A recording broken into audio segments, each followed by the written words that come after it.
देखिए कितनी मुश्किल से बनती है। बिजली का इस्तेमाल तो हम सभी करते हैं, हमारे घर इसी इलेक्ट्रिसिटी से रोशन होते हैं। लेकिन क्या कभी आपने ये सोचा है कि बिजली बनती कैसे है? इस बिजली को बनाने में किन किन मुश्किलों का सामना करना पड़ता है, और ये भी कि बिजली किन किन साधनों से बनाई जाती है?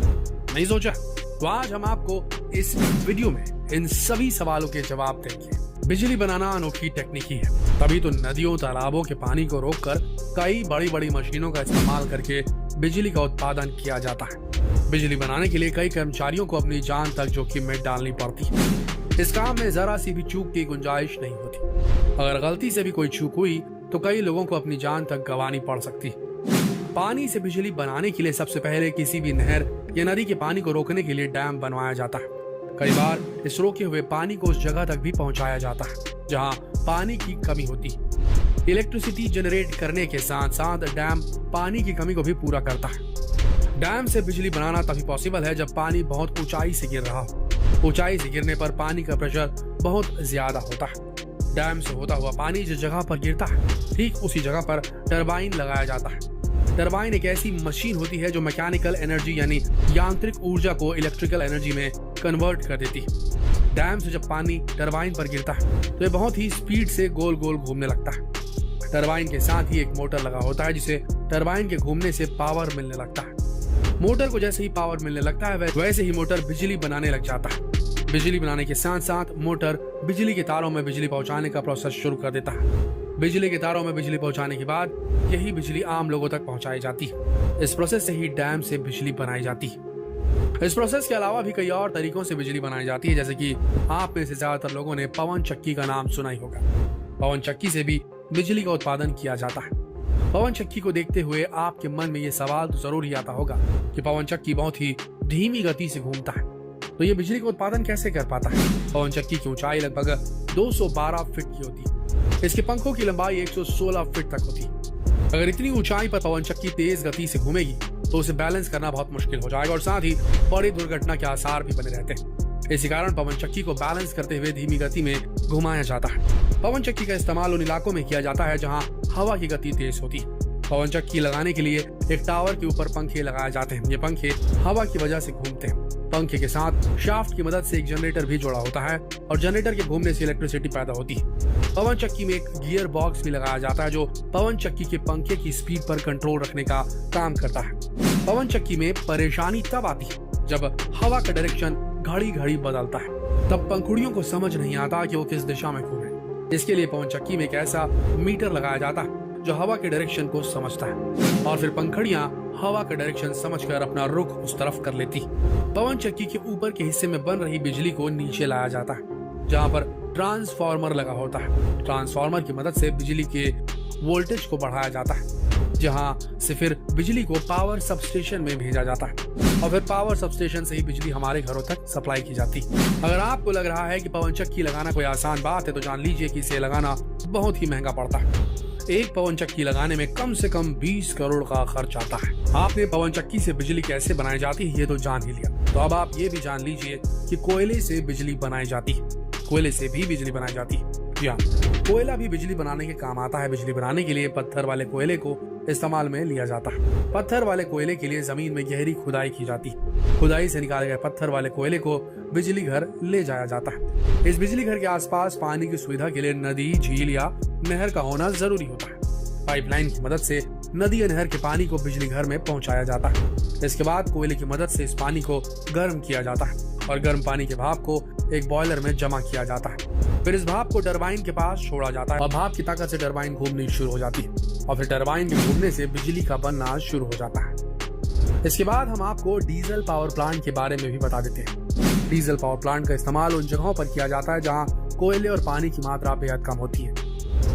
डीजल और मोटर की मदद से ही जनरेटर चलाया जाता है जो बिजली का उत्पादन करता है। सिनेमा हॉल, घर, शादी विवाह या ऑफिस में इमरजेंसी जैसे सिचुएशंस में इलेक्ट्रिसिटी की सप्लाई के लिए इसका इस्तेमाल किया जाता है। ये जनरेटर टरबाइन और इंजन की मदद से इलेक्ट्रिसिटी जनरेट करते हैं। इंजन टरबाइन को घुमाता है और टरबाइन यांत्रिक ऊर्जा को विद्युत ऊर्जा में बदलकर बिजली का उत्पादन करता है। दोस्तों, आज एनर्जी के सोर्सेज धीरे धीरे खत्म होते जा रहे हैं। ऐसे में रिन्यूएबल सोर्स ऑफ एनर्जी के तौर पर हमारे सामने सबसे बेहतर ऑप्शन सोलर एनर्जी यानी सौर ऊर्जा।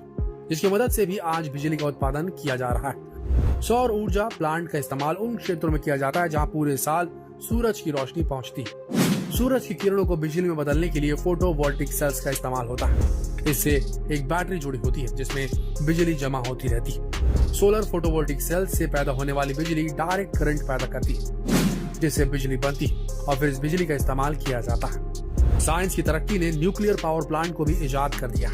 ये भी बिजली बनाने वाले साधनों में महत्वपूर्ण माना जाता है। इस प्लांट में यूरेनियम 235 को ईंधन के रूप में इस्तेमाल किया जाता है। यूरेनियम के परमाणुओं को अलग अलग करने के लिए एटॉमिक रिएक्टर का इस्तेमाल होता है। इससे पैदा होने वाली ऊष्मा से भाप बनाई जाती है। इसी भाप से टरबाइन को घुमाया जाता है जिससे बिजली का उत्पादन होता है। नेचुरल गैस पावर प्लांट कोल थर्मल पावर प्लांट की तरह ही होता है। फर्क सिर्फ इतना है कि इसमें पानी को गर्म करने के लिए कोयले की जगह नेचुरल गैस का इस्तेमाल किया जाता है। पानी गर्म होने के बाद भाप बनता है और फिर भारी प्रेशर वाले भाप से टरबाइन घूमता है। टरबाइन के घूमने से बिजली का उत्पादन होता है। क्या आप ये भी जानते हैं कि समंदर के लहरों से भी बिजली बनाई जाती है? तो अब ये भी देख लीजिए कि समंदर की लहरों से बिजली कैसे बनती है। समंदर के किनारे, दीवार या चट्टान में जनरेटर और टरबाइन लगाया जाता है। एक हौज भी बनाया जाता है जहाँ पर टरबाइन और जनरेटर लगे होते हैं। लहरें जब हौज के भीतर आती हैं तो उसमें जमा पानी ऊपर नीचे होने लगता है। इससे हौज के ऊपरी हिस्से में बनी जगह पर हवा तेजी से ऊपर नीचे आती है। लहरों के आने जाने पर टरबाइन पर गहरा प्रेशर बनता है और फिर टरबाइन घूमता है। साथ ही जनरेटर चलने लगता है और इससे इलेक्ट्रिसिटी जनरेट होने लगती है। समंदर की लहरों के बाद समंदर के तरंगों से भी बिजली पैदा होती है। चलिए इसे भी जानते हैं। इस तरीके में लोहे के बड़े बड़े पाइप्स को स्प्रिंग की मदद से एक साथ जोड़ा जाता है। ये समंदर में तैरते रहते हैं। इनका साइज रेलगाड़ी के 5 डिब्बों के बराबर होता है। इनके अंदर मोटर और जनरेटर लगे होते हैं। तरंगों की वजह से पाइप जब ऊपर नीचे होते हैं तो मोटर चलने लगता है। मोटर के चलने से जनरेटर चलता है और जनरेटर के चलने से बिजली उत्पन्न होती है। बायोमास से भी बिजली का उत्पादन होता है। खेती पशुपालन में काफी मात्रा में बायोमास सामग्री इकट्ठा होती है। कोल थर्मल पावर प्लांट की तरह ही इसका भी प्लांट होता है। फर्क ये होता है कि यहाँ कोयले की जगह बायोमास को जलाया जाता है और पानी को गर्म किया जाता है। पानी गर्म होने से भाप बनती है और उससे टरबाइन घूमती है और फिर बिजली का उत्पादन होता है। जियो थर्मल पावर प्लांट के इस्तेमाल से बिजली बनाना भी देख लीजिए। दोस्तों, हम जैसे जैसे पृथ्वी की गहराई में जाते हैं धरती गर्म होती जाती है। फिर एक ऐसी जगह भी आती है जहाँ गर्मी की वजह से सारे पदार्थ पिघल जाते हैं जिसे लावा कहते हैं। धरती के अंदर मौजूद इसी ताप के इस्तेमाल से बिजली बनाई जाती है। इसके लिए जमीन पर कुछ कुएं खोदे जाते हैं। अंदर की गर्म पानी और उसके भाप का इस्तेमाल कर टरबाइन घुमाया जाता है और इससे बिजली बनाई जाती है। तो दोस्तों, आज आपने जाना कि किन किन साधनों से बिजली बनाई जाती है और कितना मुश्किल होता है ये। लेकिन आज हमने बहुत सारे ऐसे सोर्सेस खोज लिए हैं जो रिन्यूएबल हैं, यानी कि सौर ऊर्जा, पानी की ऊर्जा और तरंगों की ऊर्जा।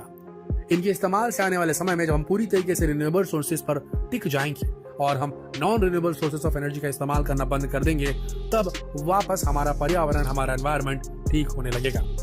तो दोस्तों, जितना हो सके इस दिलचस्प वीडियो को शेयर करें फेसबुक पर, व्हाट्सएप पर, यूट्यूब पर, ताकि बाकी लोग भी ये जानकारी प्राप्त कर सके। कल फिर मिलते हैं एक और दिलचस्प वीडियो में। तब तक के लिए आप सबका इस वीडियो के अंत तक बने रहने के लिए दिल से धन्यवाद।